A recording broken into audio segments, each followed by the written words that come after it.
என்னத்துக்கு அப்ப சொல்றானுங்க?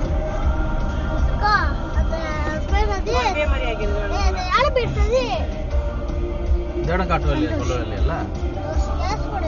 தெரியலையே பாருங்க.